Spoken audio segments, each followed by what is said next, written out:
Kentucky or, no, John said I should do it. 14 was the lowest. I should do it.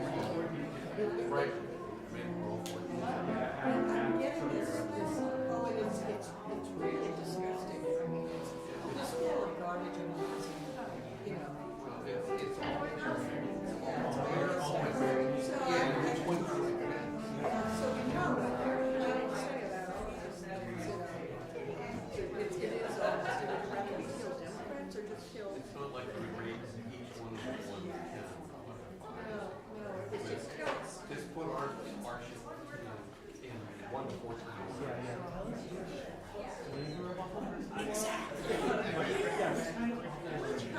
So I just this thing.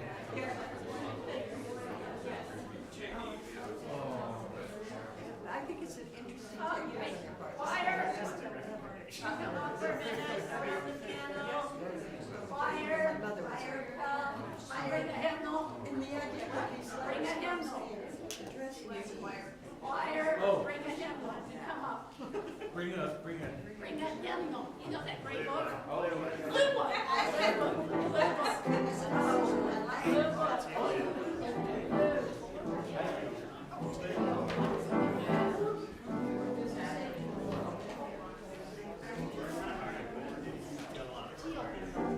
Oh. What? Oh,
Test, test, test, test.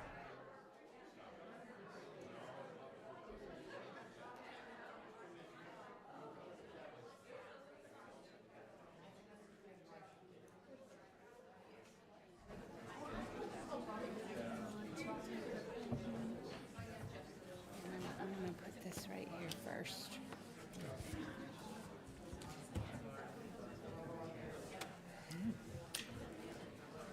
Good morning.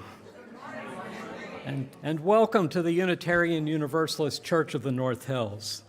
My name is Jeff Coleman, and I will be your lay leader today. Every Sunday morning, the lay leader welcomes people from diverse backgrounds and life experiences. Within the welcoming statement is the refrain, "We welcome you." This morning, I invite you to join me in welcoming all here and online by saying the words, "We welcome you," when I indicate like this, or I think you know the drill. I think. So whatever the faith and traditions of your past, we welcome you. Whatever your theological stance, we welcome you. Whoever you are and whomever you love, we welcome you. Wherever you come from, whatever your journey has been, we welcome you, the whole of you. Our Sunday services are as diverse as we are, so if you're visiting our church for the first time, please come back again several times. Give us a chance. You may experience various types and styles of worship. Newcomers and guests are always welcome to participate in any of our church activities. If we have any newcomers or guests with us this morning, we would like to get to know you, and we invite you to introduce yourselves. If there is anyone new here, Isaac's already waiting. You'll let him down if you don't raise your hand. Anyone? Up. Hi everyone. My name's Gina. I'm from Wexford. It's okay. I'm here with my mom. Her name's Greta. She's the reason why I'm here. Welcome. I am Mom, also known as Grammy.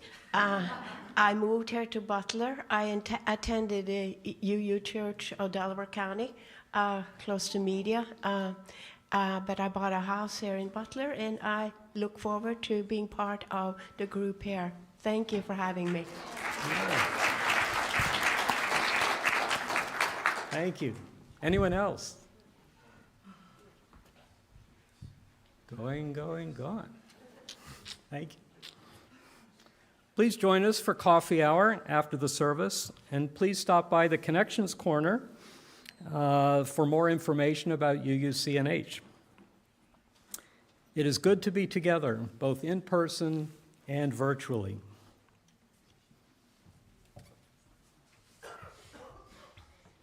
Good morning.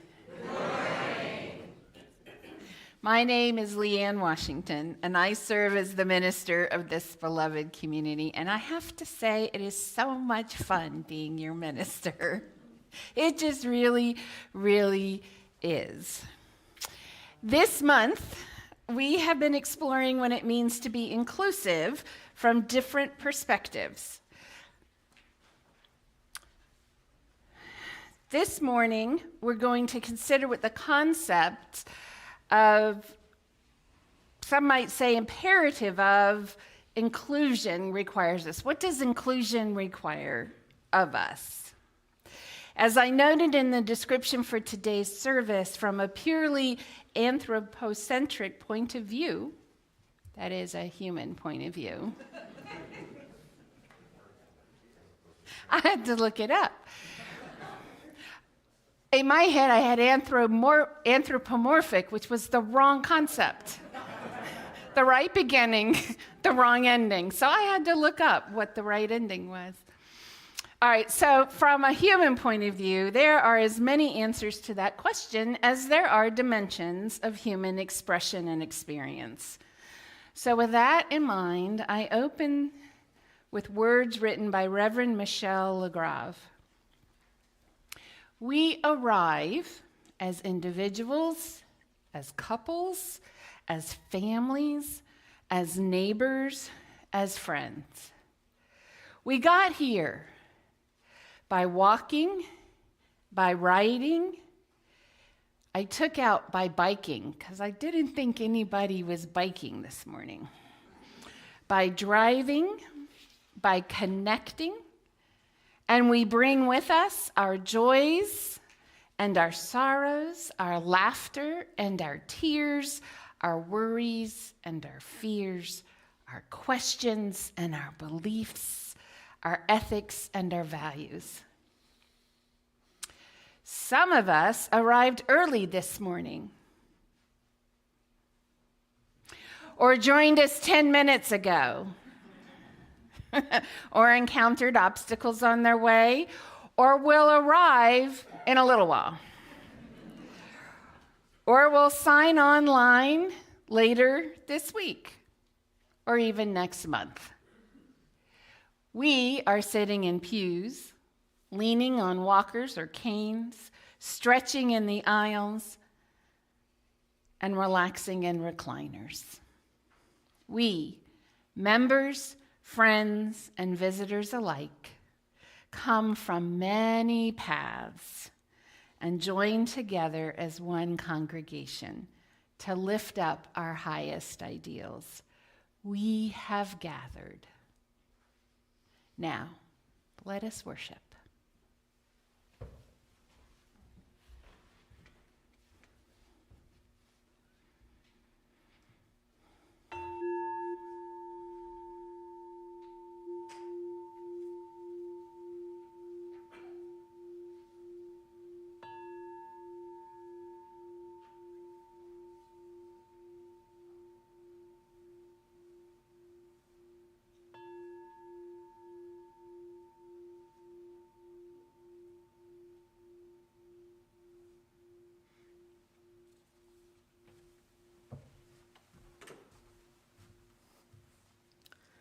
The flaming chalice is a symbol of our faith as we join with other UU churches and fellowships in this familiar ritual.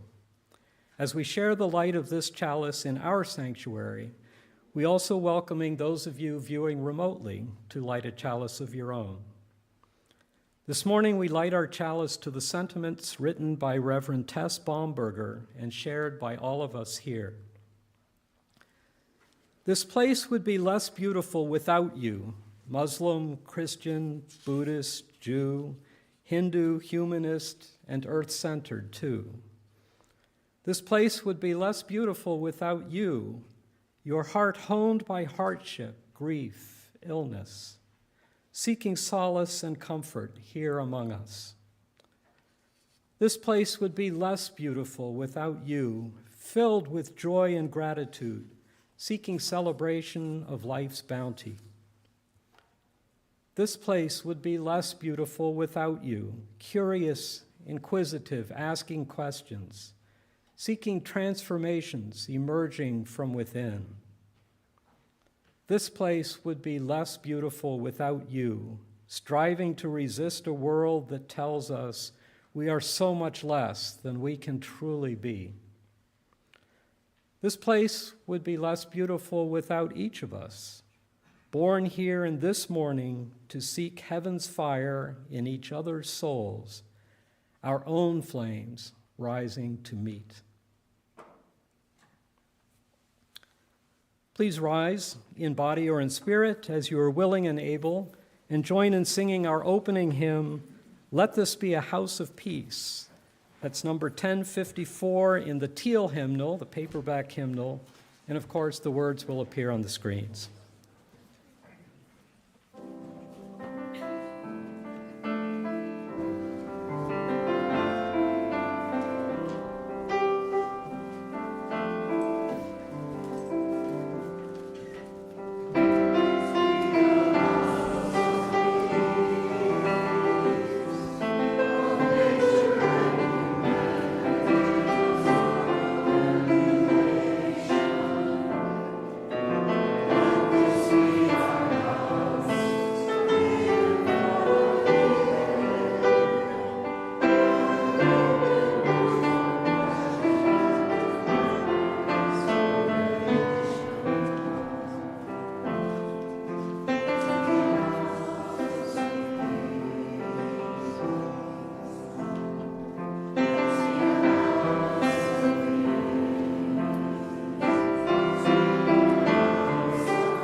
a beautiful tune and beautiful sentiments and pretty darn difficult to sing.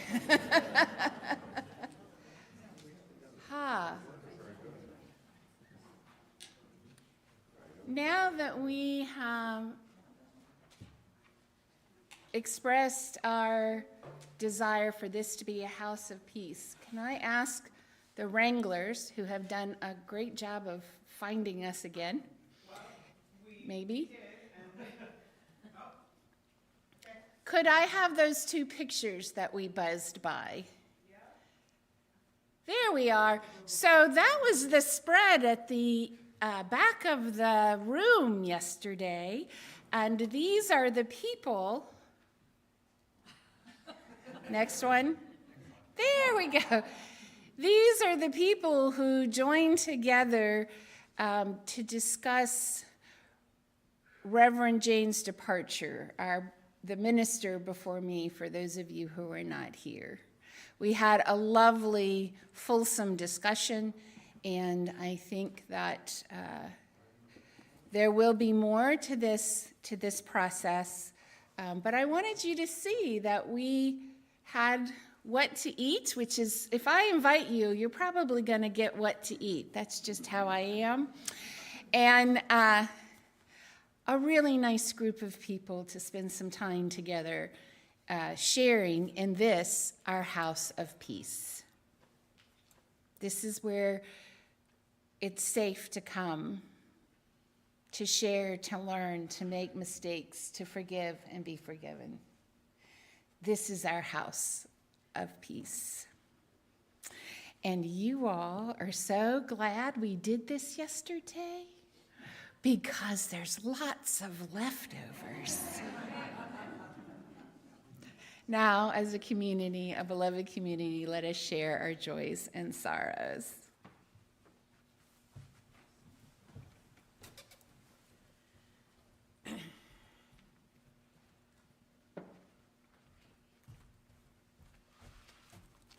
Good morning. I'm Inga Burton-Smith from the Lay Pastoral Care Team. During our service, we create this sacred space for sharing within our community. It is a time to share significant life passages with the congregation so that you can be held in loving care. I'll be reading the joys and sorrows this morning, and Chris Hill will be placing a stone representing each joy or sorrow in the sand. The sand represents our congregation, supporting our sorrows and lifting up our joys. Today we have 3 joys and 1 sorrow. From Connie Hester, a joy. It was a joy to learn that Sue Broughton was recognized at the PIN banquet. For the past 25 years, she has provided outstanding leadership, dedication, and faithful service to PIN. PIN is the Pennsylvania Interfaith Impact Network of churches, bringing radically diverse congregations together for the common good. Be sure to congratulate Sue when you see her. To Connie and Sue, we say, we share in your joy.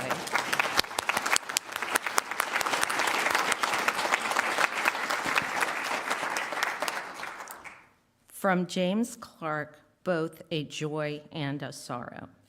James' joy is that of February 19th, he was officially ordained as an interfaith chaplain by the Order of Universal Interfaith. You can attend his ordination ceremony online via the details that he provided on the Facebook group. To James, we say, we share in your joy.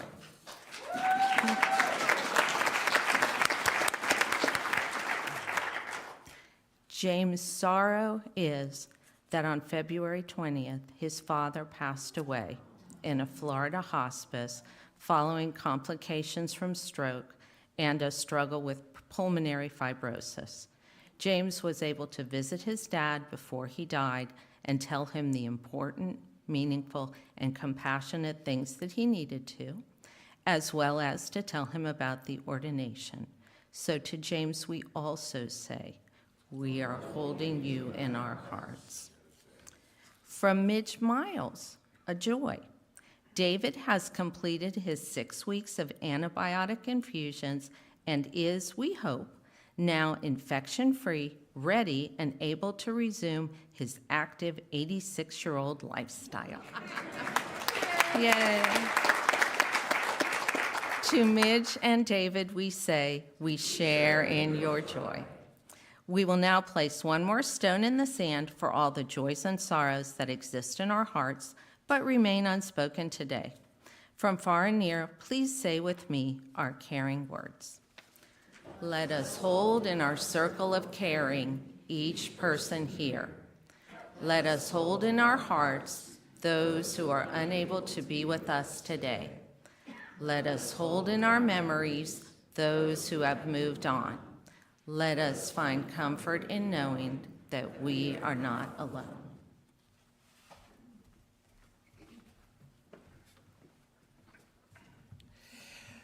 Last Sunday, we put our Unitarian hats on and used our reason to analyze a BBC article about Elon Musk and the Department of Government Efficiency. Yes, you can go, come on, All right. We also considered whether there was more than one way to interpret the lead image in the article. And one of the things we're trying to do through these exercises is just entertain the possibility that our own preconceived notions, our own prejudice and biases may be hampering our ability to fully appreciate other people's experiences. We may simply be wrong about some things. So I invite you to listen to this 40-second video. Now, I think it's going to have an image. It's not a helpful image, so I recommend, there's nothing wrong with it. It's just a man sitting in a chair. But there's a lot of words and stuff. You might want to just close your eyes or look down and just listen. This is a video of Jonathan Haidt discussing what it feels like to be wrong. Jonathan Haidt is a social psychologist at New York University's Stern School of Business. He asserts that his mission is to use research on moral psychology to help people understand each other and to help important social institutions work better. So let's listen to what he has to say, and then we'll enter into a 3-minute moment of silence.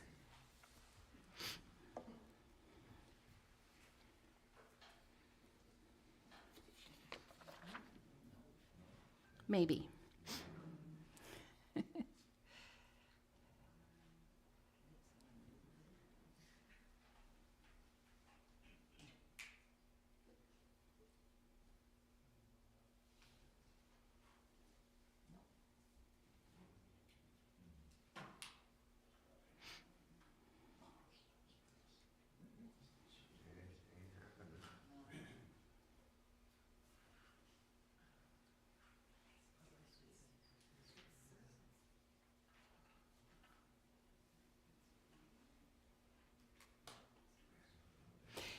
Does anybody have a phone? This is a YouTube video. We could listen to it if someone can pull it up on their phone.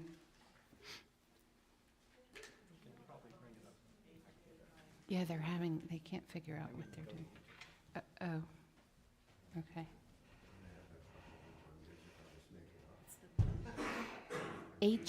HAIDT and wrong, WR, and see if what comes up. Oh, she's got it. You've got it? Yes, it's a short. Okay, great. So I'm going to ask you to activate this microphone, and we'll just listen. Comes from a TED Talk by Catherine Schultz. I want you to all think about, what does it feel like? Okay, can you activate this mic? Okay. Exercise that I think is really fun. It comes from a TED Talk by Catherine Schultz. I want you to all think about, what does it feel like to be wrong? Call it up. What words come to mind? What does it feel like to be wrong? Annoying, bad, what else? Awkward, embarrassing, ashamed. Okay, that's what it feels like to be wrong? No. That's what it feels like in the moment when you discover that you're wrong. But until that moment, being wrong feels exactly like being right. So we are all wrong about hundreds of things right now, and we have no clue. And the only way you can find that out is by talking to people who think differently. And if you talk to people who think like you will never find it out. You will just dig yourself deeper into a hole. A little exercise that I think is really fun. It comes from a TED Talk. Oops. Okay. Thank you. I invite you to join me in 3-minute contemplation of that message.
I invite you back to this room.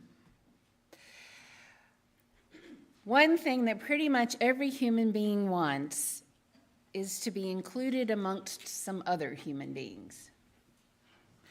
And when we are, we want our worth and dignity to be recognized and honored.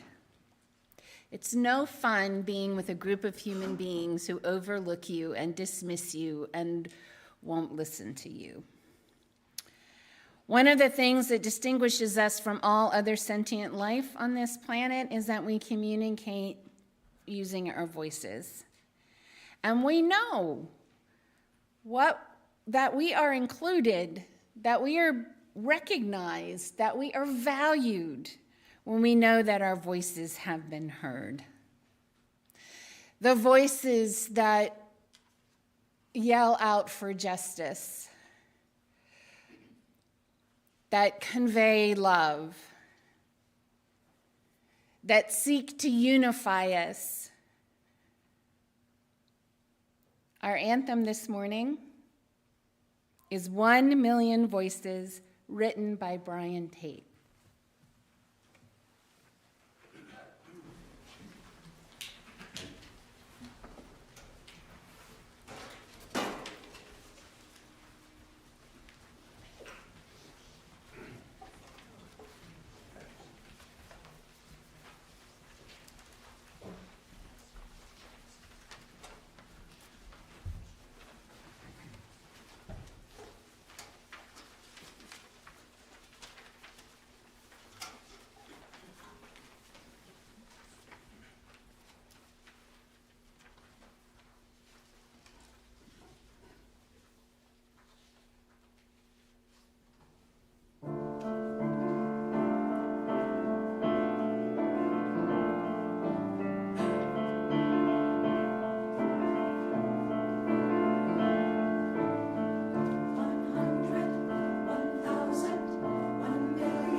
The reading for this morning is titled, Who is Welcome? The author, Kristen Harper, is of West Indian and Russian-Lithuanian descent and has been the minister for 19 years at the Unitarian Church of Barnstable, Massachusetts. Everybody wants a seat at the table. blacks, Latinos, Asians, the poor, the disabled, gays and lesbians. Where are all the straight, white, moderate men supposed to sit? I'm not prejudiced, I'm just asking. And what table are they talking about? My table only sits 8 comfortably, and I have a service for 10. That's it. You'll just have to wait your turn. Can you imagine if we let just anyone sit at our table? Why, we might have people who can't tell their salad fork from their dinner fork, or people who eat with their hands. I shudder to think. Anyone is welcome at my table, in my home, as long as you don't have grease stains on your clothes and have washed your hands before you touch my silverware. Everyone is welcome at my table, as long as you don't proselytize me to your religion or your politics, and don't get upset when I question yours. After all, it wasn't my faith that taught me to eat Jesus and drink his blood. Come on in, I say, but don't make fun of my Pan-African sculpture and paintings mixed with chintzy Precious Moments figures. If you don't dress up and don't have every hair in place and you don't smell too fresh, you're welcome, but don't sit on the good leather or the new futon cover. Here, let me get you a towel. I'm told the outside shower works very well. Everyone is welcome at my table as long as you sit still and don't wiggle or interrupt the grown-up conversations. Children should be seen and not heard, but they should be dressed up in bows and satins so they can entertain us. Don't worry if they aren't talented. It only reflects on your upbringing, not mine. Truth is, I really don't have the room for you. Maybe next time.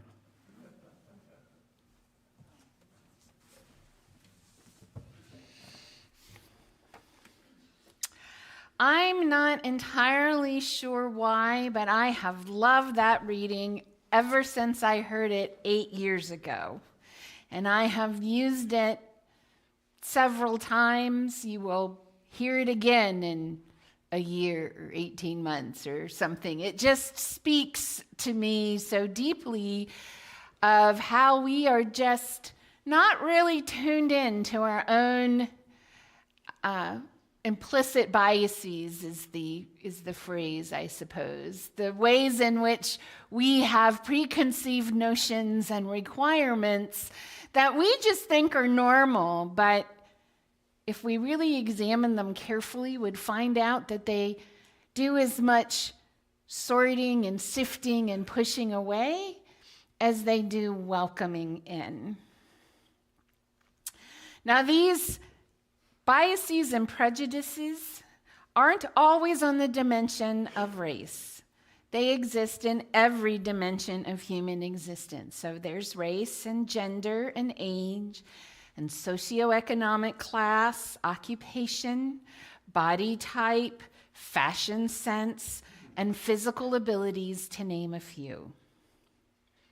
Now, I was blessed to have been raised in a family that has few long-lasting conflicts. We're pretty good when we get upset of letting people know we're upset, and finally, maybe after a day or two, getting around to a heartfelt conversation in which misunderstandings and conflicting expectations get sorted out. So, indelibly imprinted in my memory is the conflict I had with my mother when my daughter Lucy was about 3 years old. Lucy and I came to stay at my mother's house. It was my mother's house with her husband, who was not my father. And it didn't look to me like anything I knew or understood or remembered. It wasn't home to me. It was a new house, a relatively new husband. They were establishing themselves in a relationship as a couple. We were invited to get to know his children and his grandchildren. And so we were living in Richmond at the time, and someone was renting the house that I owned nearby, and so we stayed with my mom. And it was awkward. Some of you have been in that spot. It was going to be all right over time, but it was awkward. And on a table about that high was oddly a chessboard. I'm not sure why. It was a beautiful wooden inlaid chessboard. It didn't have chess characters on it. It had these little glass orbs, if you will, that had dried flowers in them or had, a porpoise made of the glass that is the glass. You know what I'm talking about? All right, so there were a whole bunch of them displayed nicely on this low table on the very fine, handcrafted, I expect, chessboard. And 3-year-old Lucy couldn't go into the living room, which was, by the way, on the way to the kitchen. So bedrooms, hallway, living room, kitchen, without touching them, without oohing and eyeing, like, woo, and what does that one feel like? And they were different shapes. Most of them were kind of either round or egg-shaped or whatever, but they were just fascinating. And that little hand could not go past it. First, my mother smacked that little hand a couple of times. It's okay. That didn't offend me. But then Lucy had to walk by it again. And I said, please don't smack her. She's 3 years old. It might be helpful to know that children typically start developing impulse control at 3.5 to 4 years old. So, Mom, there's nothing she can do about it. You could smack her hand all day long, and the next time that child walks by those items, she's gonna reach out for them. Can we just put them up? Can we just for a while we're here, elevate them? Now, how many of you have done, child-proofing when your grandkid? Yeah, okay. Not, I thought, unreasonable. Mom, please forgive me. Of blessed memory, I don't want to get struck down. But she was having none of it. Children should obey. They need to learn. How is she going to learn? We didn't scream. We're not a screaming household. But there were harsh words in a rather not nice tone. And I packed up and picked up my daughter and went to my sister's house. And I have tons of relatives in the area there. So it wasn't that big a deal to me, but it took 18 months before I would take my daughter back to that house.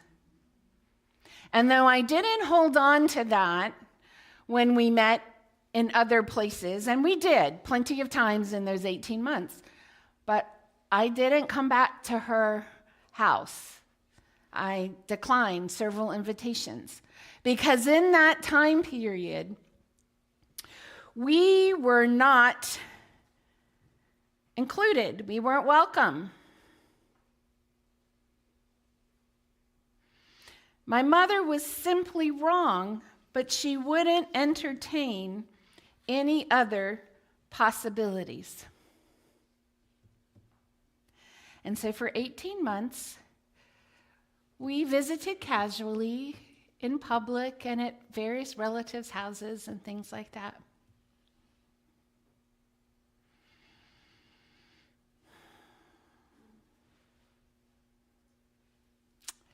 Now, I'd like to move our attention to some of the world's religions and philosophical traditions that address the notions of differences and inclusion.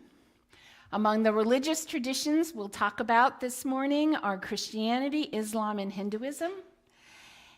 And among the philosophical traditions we're going to talk about are Confucianism and Stoicism. So Christianity approaches this topic several different ways. what we're going to talk about today is Galatians chapter 3, verse 28.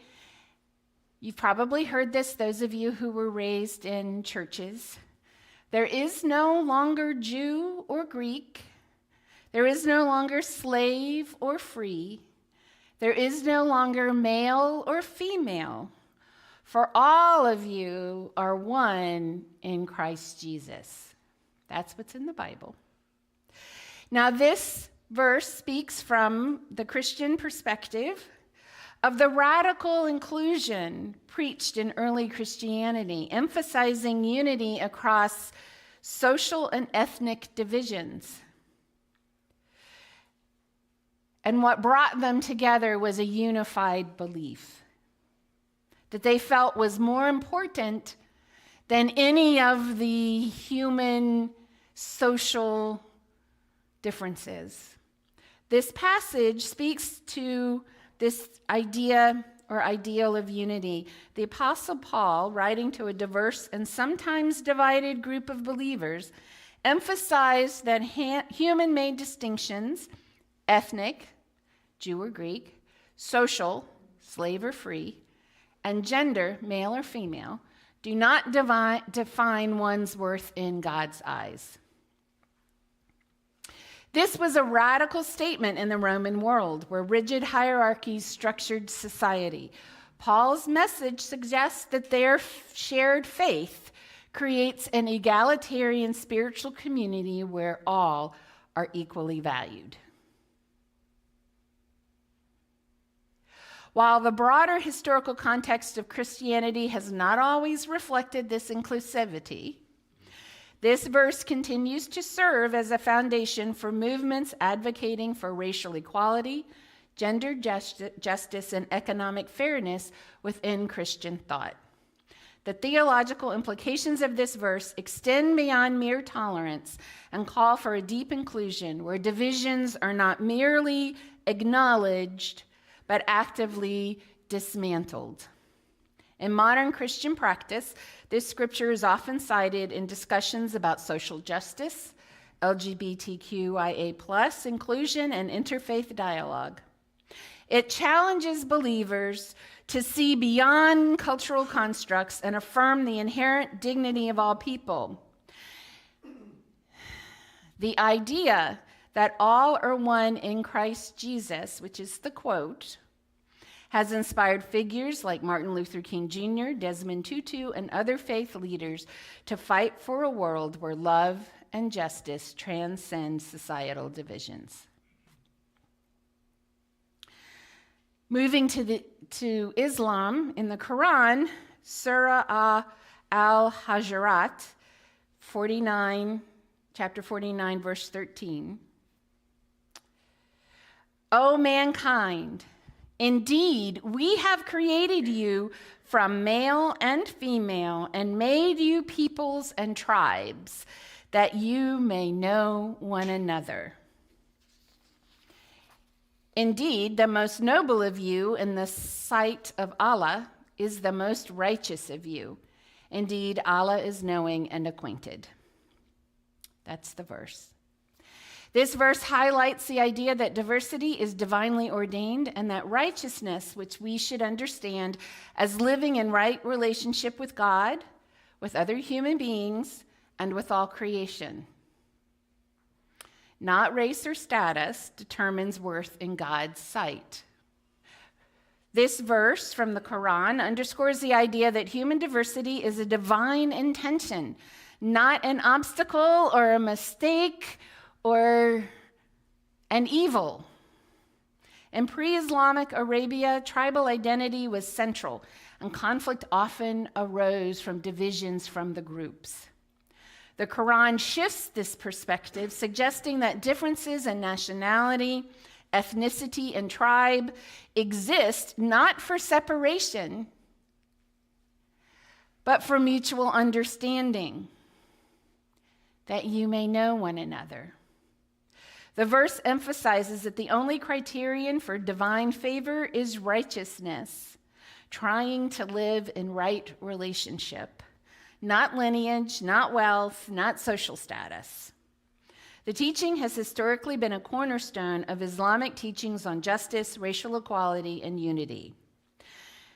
The emphasis on inclusion has played a significant role in shaping Islamic societies, and the Prophet Muhammad himself was known for welcoming people from diverse backgrounds into his community, including Bilal, an Ethiopian former slave who became one of Islam's most revered figures. The verse continues to be a guiding principle in Muslim-majority societies and among interfaith initiatives, reinforcing that true piety is measured by character and ethical conduct rather than exterior markers of identity. It is often invoked in contemporary discussions about combating racism, nationalism, and xenophobia within the Muslim world.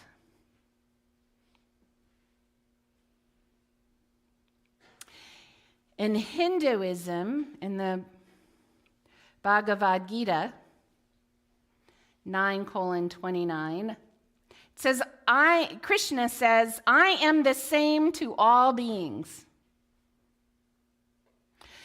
There is none hateful to me, nor am I partial to anyone.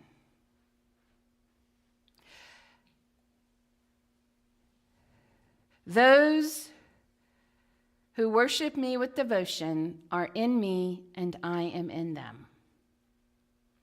Here Krishna, so that was the verse. Here Krishna expresses the impartiality of the divine, affirming that all beings are equally worthy of divine connection and love. It also reinforces this idea that language for some of you may have sounded similar to something that Jesus, the prophet Jesus, said, that we all have this shared spark of the divine, and that when we know each other, when we love each other, when we can see the humanity in each other, we are in some sense joined. You are in me, and I am in you. You know people who finish each other's sentences. Friends, siblings, spouses. You are in me, and I am in you. It's not that woo-woo a concept. It's not that difficult to understand. When we really love each other, when we really know each other, we are in some sense joined. I am in you, and you are in me. Hindu philosophy, particularly in the Bhagavad Gita, presents a vision of a world where divinity permeates everything, making all life sacred. While traditional Indian society has often been marked by hierarchical structures like the caste system, the Gita's message here suggests that spiritual worth is not determined by birth or by status, but by devotion and inner qualities. The verse has been a source of inspiration for reformers within Hinduism. They argued for a more inclusive and universalist interpretation of Hindu teachings. It also aligns with the broader concept, which is translated as the world is one family, which appears in Hindu scriptures and has been used to promote pluralism, interfaith dialogue, and social equality. In modern times, this idea supports movements within Hindu thought that emphasize the inclusion of marginalized communities and the recognition of divinity in all beings. Among philosophical traditions, Confucianism has this to say in Analects 4:25, in teaching there should be no distinction of classes.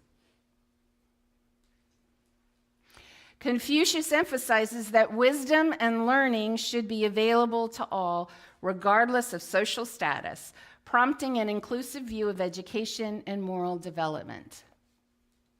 Kind of like what we hope for our public school system, which we know falls short, but the idea is that regardless of your social class, your status, your money, your religion, your politics, you come together and you are taught. In ancient China, Confucian ideals helped shape the imperial examination system, which is one of the earliest attempts at a meritocratic society, an effort to ensure that government positions were filled based on ability rather than noble birth. The emphasis on education as a means of moral and social improvement has made Confucianism a force for expanding access to knowledge and wisdom across class lines. So while Confucian societies have at times been hierarchical, this teaching remains a powerful reminder that wisdom and virtue are not the exclusive property of any one social group, any one religion. In modern applications, this principle is often cited in debates about educational access and equity, emphasizing the idea that society flourishes when all individuals, regardless of background, have the opportunity to develop their potential. So we all have potential. Potential doesn't just reside in the wealthy, in the noble, doesn't even just reside in the well-educated. We all have potential. And our potentials differ. And I'm going to just say something I wasn't planning to say, but I've been meaning to say it. So years ago, when I was a lawyer representing the Virginia Watermen's Association, I stood in front of a panel of mostly middle-aged white guys who'd never been on a working boat. It was a bunch of appointees, and there were some PhDs who advised them about how they should make regulations and rules for Virginia's commercial fishing industry. And I was saying some unpopular things that the panel didn't want to hear. So while I'm well educated, and they couldn't really poke me on that, they did to some of the people that I asked to come and speak. And I got so mad. They were disregarding these men and women, few women, mostly men, but a few women who made their living on the water and who knew what higher temperatures meant, what early springs or a bad winter meant, what hardening the shores were going to do to the fishing industry. They lived it. And somebody was a smart aleck on the panel and said something about, well, these PhDs, blah, blah, blah. And so I just calmly said, gentlemen, I'd like for you to consider something for a moment. Most of you have recreational boats. Some of you may have yachts. Let me ask you, if you're in the middle of the Chesapeake Bay and your yacht stops, who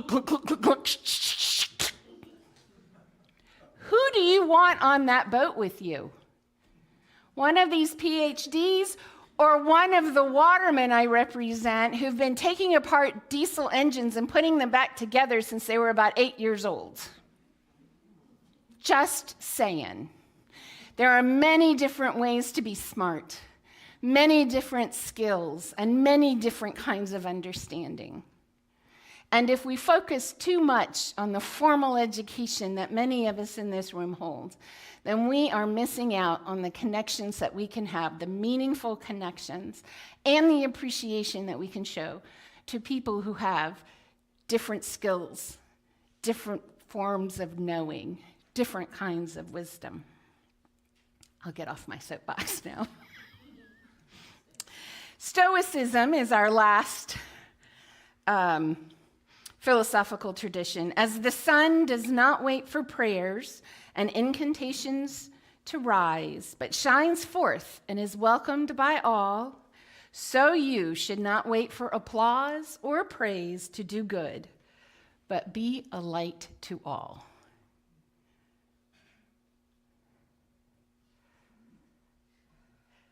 Stoic philosophy promotes universal responsibility and benevolence, encouraging individuals to act with kindness and fairness to all, regardless of external differences.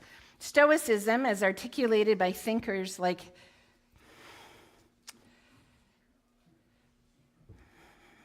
Who's a stoicist here?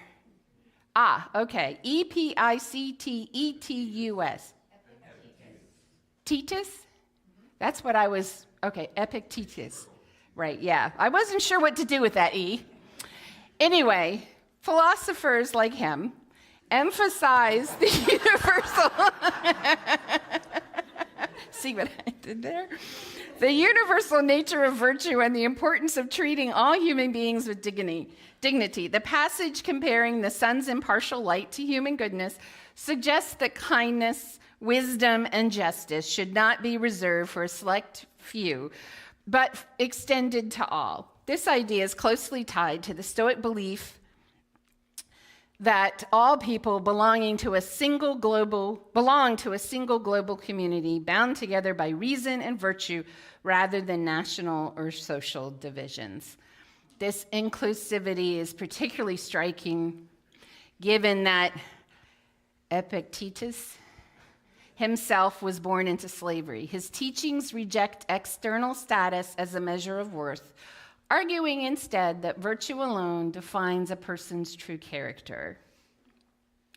In contemporary ethical discussions, Stoic inclusivity serves as a foundation for arguments about universal human rights, moral responsibility beyond borders, and the importance of acting with justice toward all people, regardless of nationality, race, or social standing. The notion that virtue, like the sun, should shine equally on all remains a profound ethical challenge for societies today. Now, these texts and teachings illustrate the deep roots of inclusion in both religious and philosophical traditions, affirming the dignity and worth of all people. Each of these, our first principle, by the way, each of these teachings offers a unique but complementary perspective on inclusion. Whether through theological, philosophical, or ethical reasoning, they all affirm the dignity of all people and challenge us to transcend the artificial, I'm going to say it again, transcend the artificial boundaries that separate us. Now, I'm looking at you all. Some of you are very interested and some of you are bored as hell.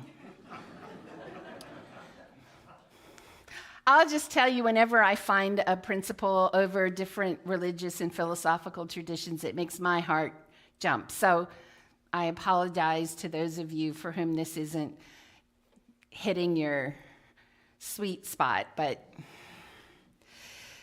that's what being a Unitarian Universalist is. Sometimes you get what you want and sometimes you don't. But anyway, I think it's very interesting that all of these traditions, they're saying very similar things. So this question of inclusion, welcome, and how to think about people who are different than us on various different dimensions is a human conundrum, right? It is a question that has been in existence, I guess, as long as human beings have been in existence. And I don't imagine that anything I've said so far is difficult to sell to you all. A commitment to being inclusive requires a willingness to be open-minded, open-hearted, and flexible. A willingness to be found to have incorrect assumptions, and a willingness to make adjustments to accommodate the differences of others. So let's take a look at what questions we might ask ourselves.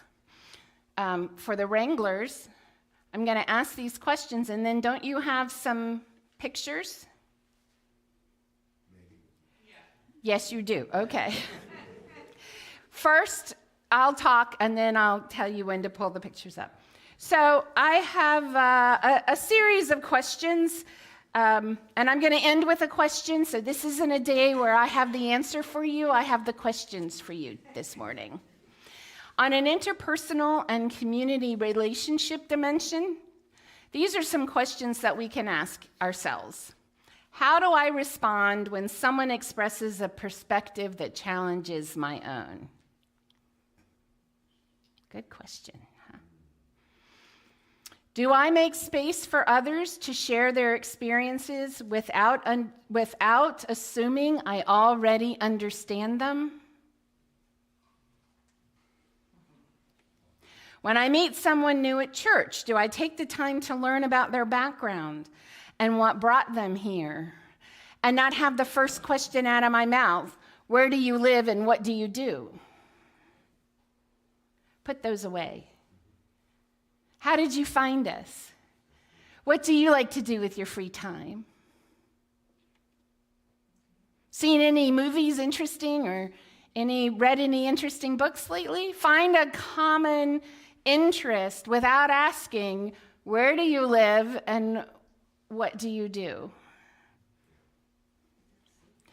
Am I open to changing my mind or practices when someone expresses that they feel excluded or unseen? Here's one. Do our sermons, rituals, and music reflect a broad range of religious and spiritual traditions? So this is questions we ask about our worship and religious exploration. Are we making space for different theologies, including humanism, atheism, and earth-based spirituality, alongside other theistic traditions? I use the word God, I use the word Jesus, I use the word Christ, and I saw some of you cringe. I did. I'm sorry, it hurts, and I hope that we can move to a place where we can examine every tradition for what's good about it, recognize what's not so good about it, and have a balanced view.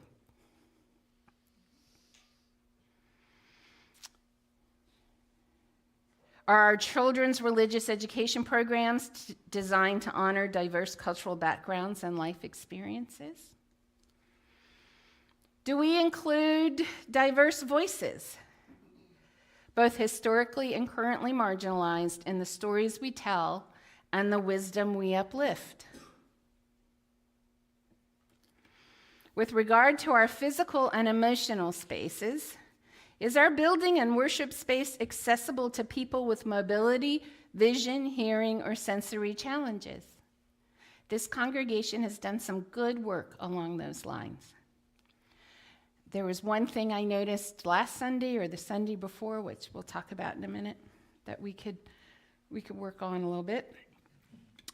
Do we create a space where people of different racial, ethnic, and gender identities feel welcome and seen? Are there ways we unintentionally signal that some people belong more than others?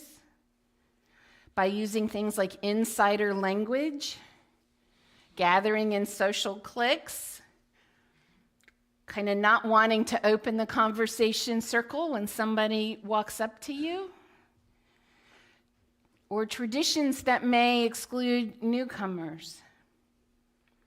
Do we offer multiple ways to engage in worship, fellowship, and decision-making so that people with different needs and abilities can fully participate? Good questions. I can say that because some of them are mine and some of them I researched. I won't tell you which is which.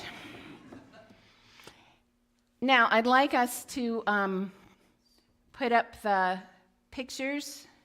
Yeah, so I noticed this past week I was thinking about the whole inclusion thing.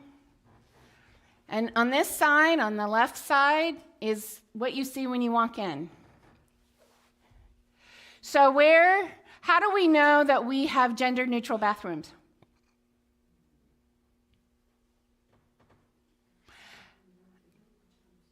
How do we know that we have a nursery? I'm new, I just walked in.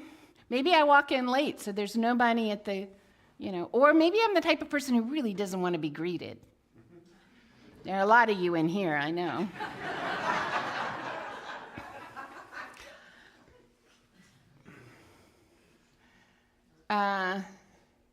How do we know which direction is the sanctuary, the regular bathrooms? How do we know? How do we know? So this is one place where we can do some work as a congregation. And you look down this way. Where's the nursery? Somebody says the nursery's over there somewhere. Are you sure? I don't see a nursery. I don't see anything that tells me where the nursery is. Oh, and how do we know we have a lift? because I'm in a wheelchair or I'm using a cane and I want to use the gender neutral bathroom that I don't know about. But, oh, someone said, you know, we got one upstairs. Oh. Right?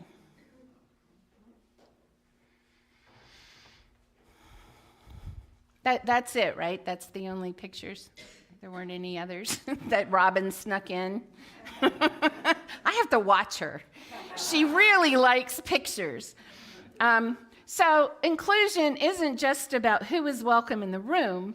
It's about who feels truly valued and empowered to be part of the community. It's helping people get their footing, helping people feel like they're included, that they're in the know, that they understand what you're talking about.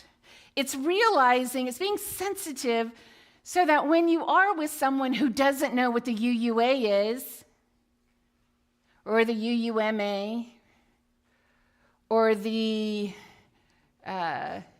what is another one we use all the time? LPCT? LDT. Right, we do it. It's all over the place. And that's normal, completely normal. Nothing we should feel ashamed or embarrassed by. But what we need to do is make sure that when we do things in writing, you know, somewhere it says the full name of something. When we talk and we're in company of people who you know maybe haven't been here so long, you make sure that you say what those 3 letters mean or those 4 letters mean.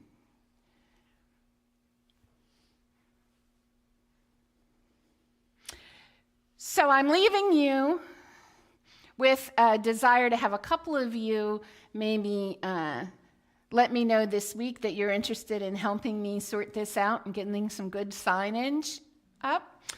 But for all of us, I'm going to leave you with a question. What other dimensions of human experience and expression do you think would be important to explore? And do you think we could do a better job of including in our experience here at UUCNH?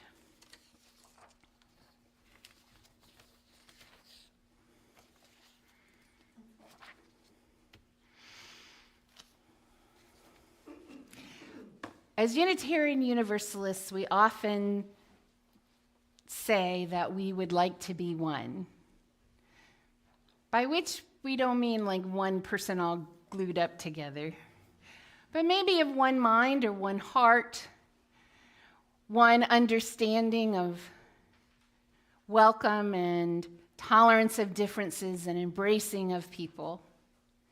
I invite you to join in singing the responsive hymn, We Would Be One, number 318. Amen.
affirming our mission statement.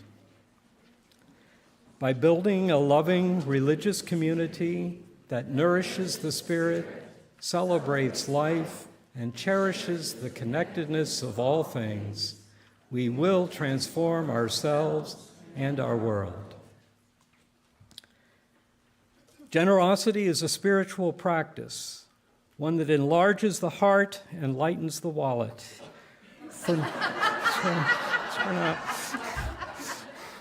For no matter how much or how little we have, in the sharing of it, both the one who gives and the one who receives are blessed. As an independent Unitarian Universalist congregation, we depend on your financial support to pay our staff, to maintain our beautiful campus, and to offer meaningful worship services and religious exploration programs. We appreciate your generosity and will be good stewards of your contributions.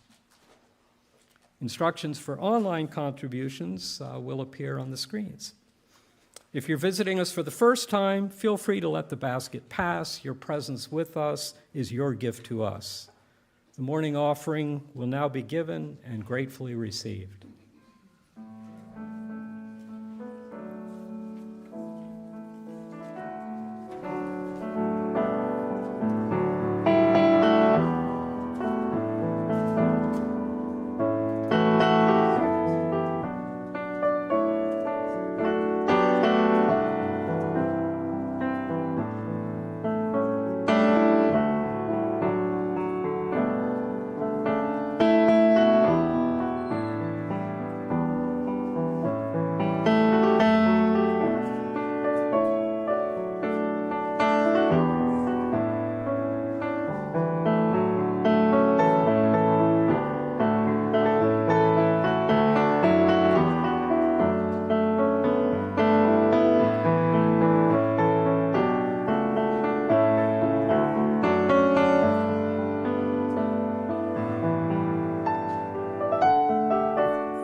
Please join me in dedicating the offering. You'll see the words on the screen.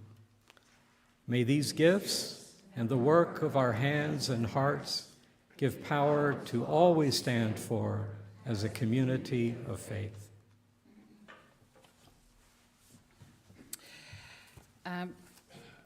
Just a couple of short announcements. Please join us after you get a little bit to eat and a little bit to drink.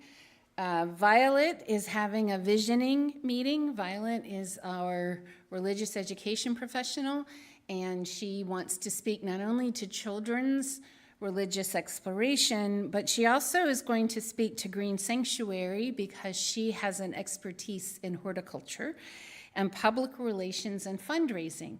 So I invite you to, I believe it's upstairs. Is it upstairs? Yeah, I think it's upstairs. If it's something different, we'll make an announcement. So please consider going up there and joining her and hearing what she has to say. She has a lot of energy around all of these things. And again, if you will take the insert, and you can take it home or toss it, but we'd like to have you return these to the basket in the back. If you are a visitor, or actually, this is the last Sunday of the month, right? So you all may take them if you'd like. We are going to keep the ones that are in good order and reuse them within our church. But if you would like to take one on the last Sunday, you're welcome. Always, visitors are welcome to take them with them. Now, in my letter to the congregation earlier this month, I quoted Vernon Myers, who explained the difference between diversity and inclusion this way. Diversity is being invited to the party. Inclusion is being asked to dance. And one of the things that inclusion asks us to do, as illustrated by our look at what we see when we come in on this party, is putting ourselves in the position of other people. So if you're invited to a party but you're never asked to dance, were you really invited to the party? Were you really included? So we extinguish our chalice this morning with the words of Teresa Youngblood, which also serve as a benediction. May you be invited to the party. May you be asked to dance. May you be amazed to learn that your own precious heart already knows and leaps to the song. Please rise in body or in spirit as you're willing and able, and join in singing our closing hymn, Let It Be a Dance, number 311 in the gray hymnal. The words will also appear on the screen. Oh, well, we actually can do it. Just look for a gray hymnal, number 311. Let's do it that way and not worry about what's on the screens.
It's a thing you do. I forget. I mean, it takes a while. I have to practice. Yeah. It depends what the song is and what the key is. Yeah. If I kind of know the song by ear, well enough harmonically that I can just move it by ear. Sometimes if I don't, I'll do it if it has to. Yeah. And I can just kind of pretend that it's in a different key. Yeah. So I like to. I should have.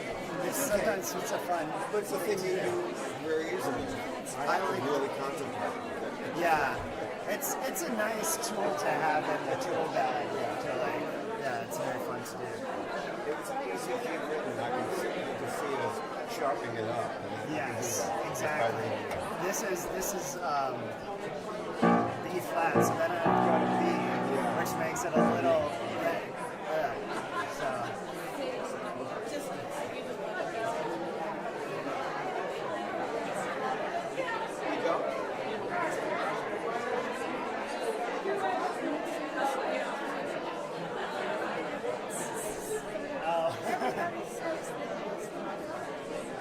Oh, yes.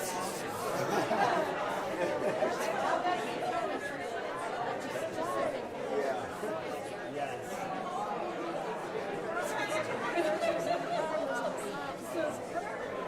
But you're not reading it anymore. It's not wrong. Right.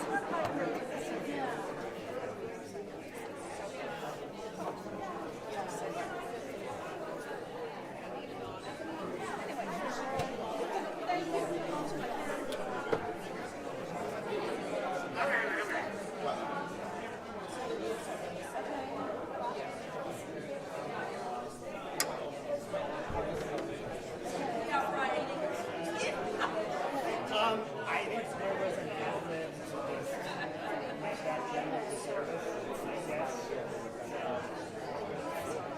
Yeah. Okay. Yeah.